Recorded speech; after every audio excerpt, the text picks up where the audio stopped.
Monsieur Pinel m'avait demandé la parole. Oui, merci Monsieur le maire.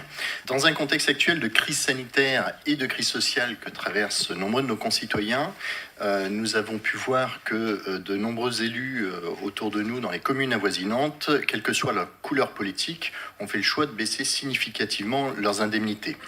Alors, sauf erreur de ma part, et je n'ai pas regardé avec l'amendement qui était sur notre table tout à l'heure, je note que vous ne les avez pas augmentés, mais vous ne les avez pas baissés non plus, puisqu'a priori, vous avez conservé les indemnités en l'état. Toutefois, je constate qu'en 2014, vous vous étiez entouré de 20 adjoints et de 12 conseillers municipaux délégués. Et le 3 juillet, vous nous avez fait voter au conseil municipal un nombre de 22 adjoints et de 23 conseillers délégués, donc à ce jour. À combien se porte l'augmentation du budget annuel liée à cette forte inflation de votre exécutif ? Et la question qu'on peut se poser, c'est à l'heure des transferts de compétences aux intercommunalités, qu'est-ce qui justifie le besoin d'augmenter votre exécutif dans cette proportion ? Qu'est-ce qui justifie cette forte dépense supplémentaire que devront supporter les Grenoblois ? Merci. Alors, merci pour ces explications, sauf qu'il faut que les Grenoblois comprennent bien, ceux qui nous regardent, c'est-à-dire que vous êtes passé de 20 adjoints à 22 adjoints, ça fait 2 adjoints supplémentaires, alors même s'ils sont au salaire de 1 700 €, je ne sais pas combien vous avez dit, très bien. Et pas de salaire. D'indemnité, pardonnez-moi.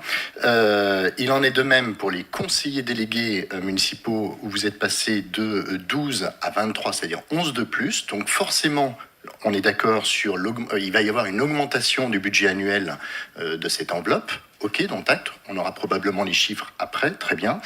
Ce qui me chagrine, c'est pas tant le fait qu'il y a des nouveaux projets qui s'ajustent avec des nouveaux moyens humains, on peut le comprendre. Ce qui me chagrine, c'est un document que l'on m'a donné sur un marché qui s'appelle « Cultiver l'émancipation et donner du sens à l'action », le projet en commun 3/3, c'est-à-dire un programme électoral pour lequel les Grenoblois vous sont élus.